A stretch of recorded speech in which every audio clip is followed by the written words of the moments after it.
Hello, and welcome to the Pragmatic Live podcast series, where we tackle the biggest challenges facing today's product management, product marketing, and other market and data driven professionals with some of the best minds in the industry. I'm Rebecca Kalogeris, Vice President of Marketing at Pragmatic Institute, and your host for this episode. Today, I'm very pleased to be joined by Tom Noser, founder and president of Fortune's Path. Welcome, Tom. Thank you, Rebecca. It's great being here. Tom, let's just give everybody here a little bit of context. Can you tell me a little bit about you and your background and what you guys are doing at Fortune's Path? Sure. I've been in product management probably for before anybody knew that was a thing. I started out as an education researcher at Vanderbilt, helping bring products to market. And we created fantastic products, but we botched the go to market. I learned a lot when I was at Vandy about how people learn. And my experience in education there has informed my perspective on product management ever since. So one of the things we do at Fortune's Path is we try to focus a lot on getting smarter through the product development process. And we focus on 5 critical questions to understand how to create a product people will love. And we try to answer those questions with a high degree of authority. Awesome. And I know one of the things that you guys have is sort of 12, do you call them 12 steps? The 12 steps of product management. Yep. Excellent. And one of them, it's one of my absolute favorites, which is make a decision to love your customers. And that is what I want to explore today. Great. So first, what does that mean? When you put that as, I think it's step 5, maybe? It's step 3 is make a decision. That's okay. It's make a decision to love our customers. So when people talk about loving their customers all the time, and I think we throw that term around without really thinking very much about what we're committing to and what that means. So a loving relationship is based on trust. And it's also based on a desire to get to know your partner at a very deep level. And I think product managers and businesses in general should strive to know their customers exceptionally well. And to do that, you have to develop a relationship based on trust and honesty. So what are some of the ways that you recommend people do start to love, not just make the decision, but then how do you get to know them? Right. Do something with it. Well, I'll answer that in a second, but I want to talk a little bit about why it's important to make the decision. We fall short a lot of the times in our relationships, in business or personally, in making a commitment to love others. But we have to remember that we've made that decision. So when we fall short, don't get too down. Just remember that you've made that decision. And when you're thinking about the kind of communication you want to have with your customers, and you're looking at how you're crafting that communication, remind yourself that you've made a decision to love your customers.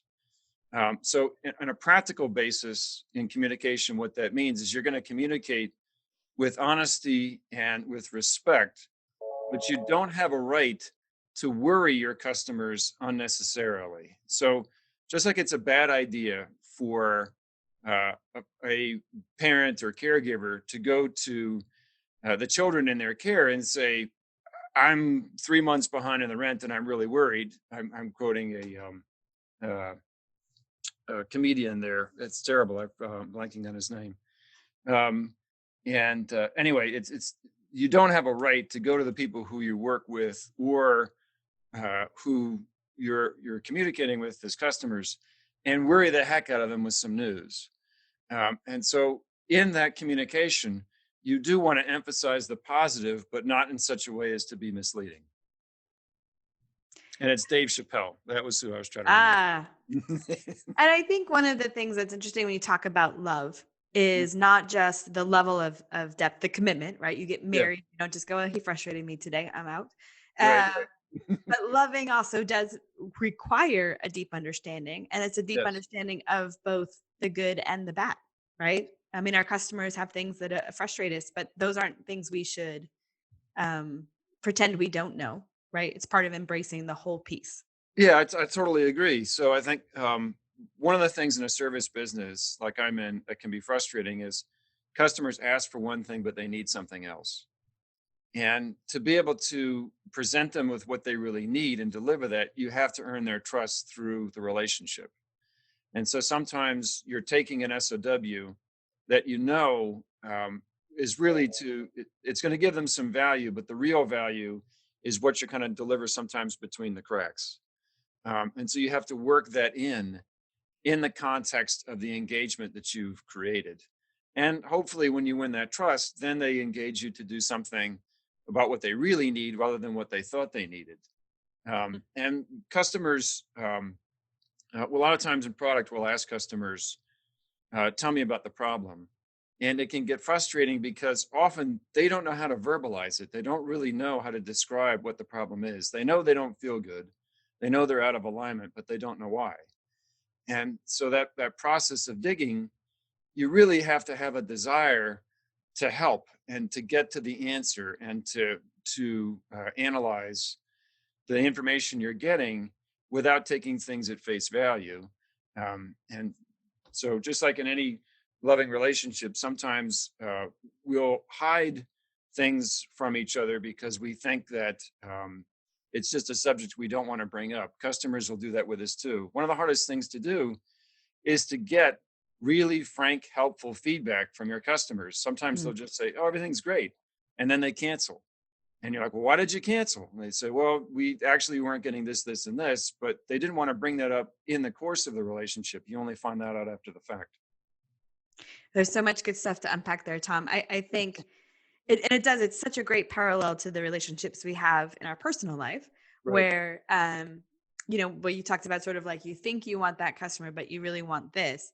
If I don't have love, if just some random person on the street is like, you think you like that shirt, but it looks terrible on you, that would not be a Right. positive conversation, right? Right. But like, but it's different if we both have had that open discussion and I Right. know that you are looking out for me, then Right. that comment is very different. And yet it makes for those best relationships when you can do almost that tough love piece. Hmm. But it does require authentic and deeper engagement. Um, which is sort of, I think, where that love idea comes in. All right, so let's dig a little bit in about how we love and understand our customers more. Sure. What are your favorite avenues of doing that? Well, it absolutely starts with listening. I mean, it's obvious, but it's often overlooked.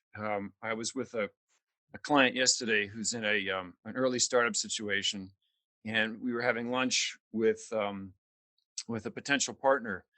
And my client is working his tail off, like most CEOs of early startups. Really, really bright, hardworking, dedicated guy who talked for an hour and a half straight. And he talked so much he didn't even get a chance to eat his lunch. And it was tough to watch because he's doing everything he can to make that business succeed, but he missed an opportunity to learn. Because when we're talking, we're typically not learning. We have to start with listening. And that it also starts with being able to hear not just what someone says, but sort of how they say it and to empathize with them enough to understand how they're feeling about the situation and where is their agenda in there. So that's definitely where it starts. That was a good old saying goes, you've got 2 ears and 1 mouth for a reason, right? Yeah, So get exactly. that ratio. One of Right. the things that we talk about, of course, is the Nihito, the market visits. And I think that those are Mhm. exactly what we'd say is go out and listen. You Yeah. are there to observe and to Right. listen and to ask more probing questions, but not Right. because you have a specific agenda. Yeah. There's a phrase in product I like is love the problem, not your solution. Mm. And we we jump to solutioning all the time. And it's a little bit like, so you're having a conversation with your teenager and they tell you, well, I'm feeling bad at school.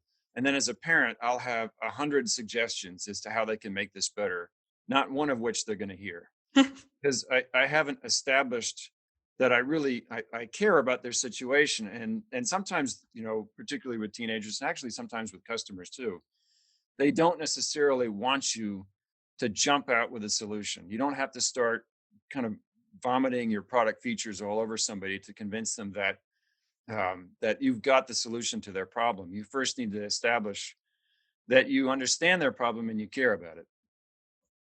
Absolutely. Everybody wants to feel heard, and everyone uh, if nothing else, believes that their situation and their problems are unique. And if you don't listen, then you're not respecting that part.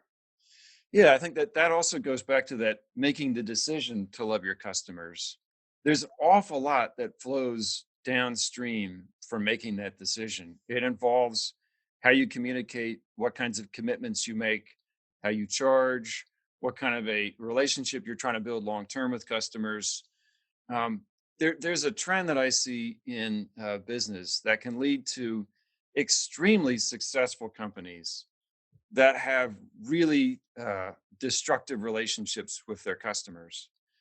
And we tend to allow ourselves to become addicted to certain products. So an early example of this, you could say, is certainly tobacco or oil. These are companies, these are or industries that as consumers, we became addicted to them. And those are obviously unhealthy relationships long term, one for the planet, one personally. And so that is not a loving relationship with your customers. And so I'm not saying that as a company that makes a commitment to love its customers, you can't be profitable. That's absolutely not true. Profitability is incredibly important to the stability of a company and its ability to serve customers. But I think profitability at the expense of morality isn't something I would endorse in my business or ask others to endorse in theirs. And so one test to hold up to the ethics of your company is this something I would do to someone I love?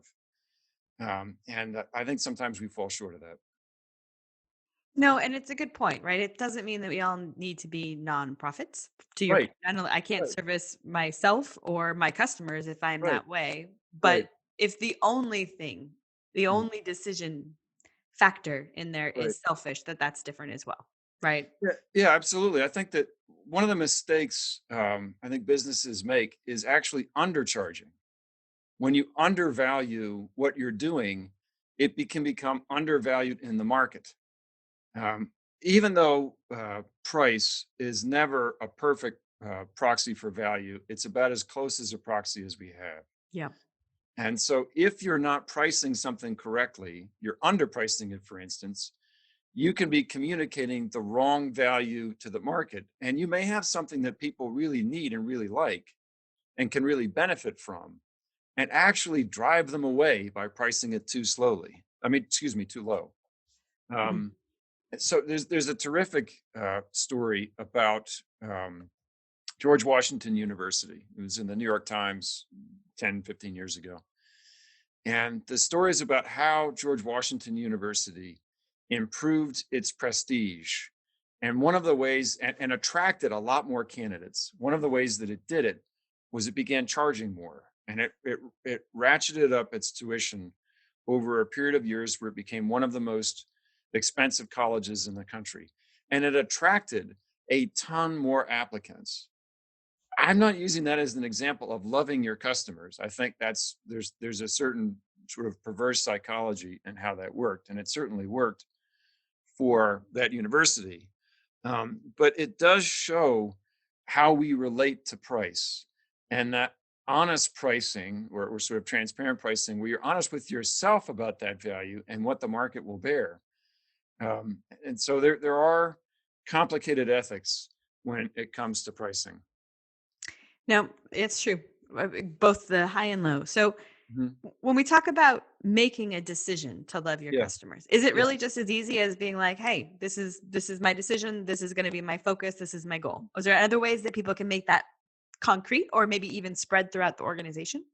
Yeah, I think you can definitely spread it throughout the organization. So I'm a huge believer in a principle-driven business, and that starts with some kind of mission, vision, business principles statement. I worked at HealthStream for a long time, had a great experience there, and one of the things that I thought was a major differentiator was they had a corporate constitution.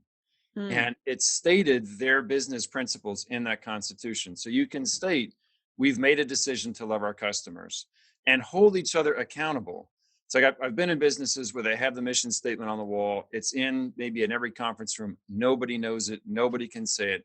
Nobody ever mentions it in ordinary conversation. The first step is to write those things, but if they sit on the wall and do nothing, they're worthless. I had a leader who I worked with who used to say, strategy without execution is nothing.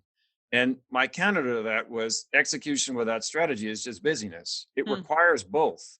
You have to have both to know the direction that you're going in.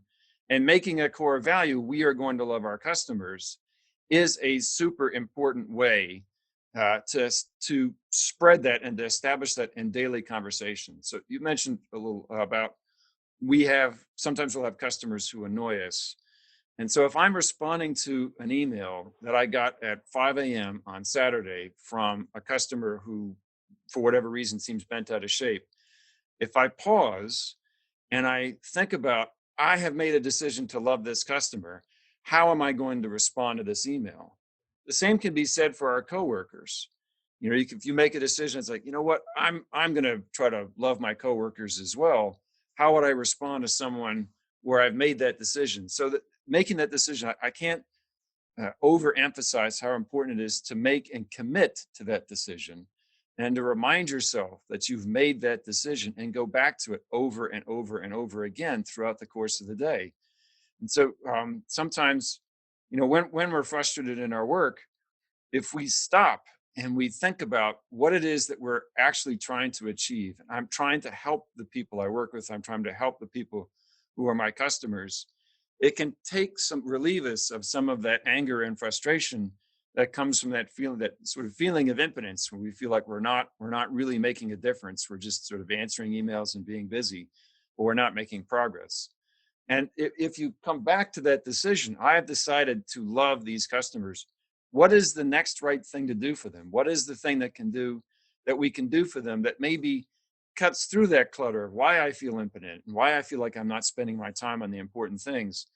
Because making that commitment to love should also help us with prioritization. And Hmm. prioritization is a super duper important part of being a product manager. I like that idea of setting it as a big strategic goal, Hmm. but then pulling it through in all manners of how you execute, right? Yes, Reminding yourself to not just, yes, right. that's my big umbrella statement that makes me feel good, but here's how Yep. I'm putting that into action. Exactly. I think strategy gets a bad name. Yeah. And I think it gets a bad name a lot of times because we confuse it with tactics. And so people will write tactics and they'll call them strategy, and everybody gets confused and they think like strategy is a lot of hooey. I think strategy is unbelievably important, Yep. and is potentially world changing. So um, I'm reading a biography right now about President Eisenhower, and also when he was General Eisenhower.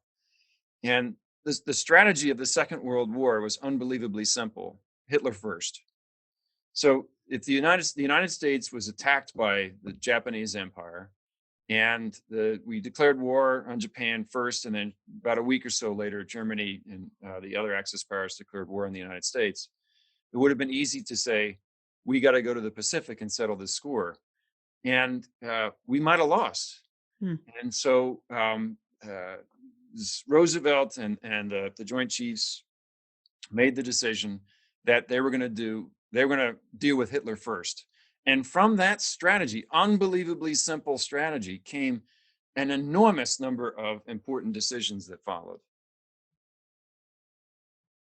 Wow. I got a little off track about loving customers, but just No, but I mean, I think that again, strategy, and right. it doesn't have to be complicated, but it No. is powerful.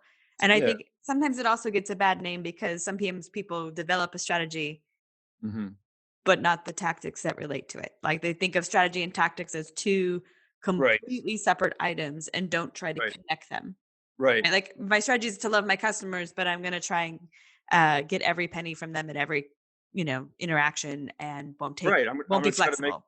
I'm going to make them addicted to me, where they have no Right. choice but to give me their money. That doesn't sound like you're executing your strategy. Your tactics don't align with your strategy. Yeah. And so it's like I think let's talk about that. So suppose you make that your strategy. We're going to love our customers. What does that mean?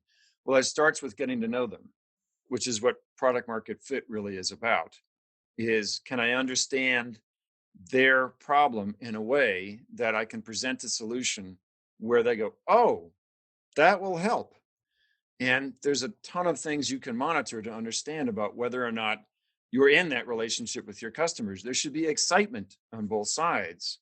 Excited about engagement with customers. Customers should be excited about engaging with us. That's certainly one of the hallmarks, certainly of early love, is that sense of excitement. And so when you're having those initial conversations with your prospects and with your customers, are they excited about talking with you? And if it all feels like they're kind of going through the motions, you haven't established that love relationship yet. That makes sense. Are there companies that you feel Hmm. love their customers well? Um, I think Starbucks actually does a pretty good job with this. And so they have created an environment that people want to come to, and they hire and train people in a way where they seem like they want to be there and they're glad to be in that environment. They treat their employees respectfully, and they offer them a set of benefits that allow them to be there and to project a desire to be there, which I think feeds to their customers. Starbucks does a lot of listening to its customers. They've gone through a couple of different iterations of My Starbucks Idea, where people can submit ideas to them, and then they communicate back. That's a common problem we have when we ask our customers for ideas, is those ideas just go into a black hole. Starbucks established a whole online process where they respond back and they talk about what ideas have been incorporated into the experience in their stores. So I think that's a good example. Great. All right, Tom, we've talked about a lot of different stuff today. Hmm. If you were going to have people do 2 things differently tomorrow based on what we talked about today, what would it Hmm. be? First, look at how you communicate with your customers. Do you have a regular cadence of keeping them informed about your work for them? Because people don't like to be surprised. Mm. They like to feel like that you're keeping them in the flow of information about what you're doing for them. That could be the status of their cases, the status of their enhancement requests. It can be about not necessarily just new features that are coming up, but other customers in your organization, how they're succeeding. Loving your customers, an awesome way to do that is to praise them in public, to find people who are champions of your product, who are succeeding with your product, and to communicate about them to the rest of your, not just your existing customer base, but all of those people who you want to become your customers. So the first thing I'd do is I'd start with how are you communicating with your customers? Do you have a regular cadence for that? Do you have a structure for how you communicate with that? And the second one is, are you thanking them? Are you doing things like writing thank you notes? Are you doing things like customer profiles where you're talking not about your product, but about how this person how succeeded, how they solved the problem in their organization? Are you shining the light on your customers in a way where you get to praise them in public? So those are two. I think that's a great point, right? So it's how do you communicate with them, and then how are you demonstrating that love Hmm. in Yeah. public ways, Yep. so that it's not so that it can be more tangible for them and maybe more meaningful. Yes. All right, Tom, this was a great discussion. I really appreciate you coming on today. Oh, I really enjoyed it, Rebecca. Thank you so much. All right. That does it for today's episode. Thanks everyone for listening. And don't forget to join us next week when we tackle another great topic designed to help you elevate your product, your company, and your career.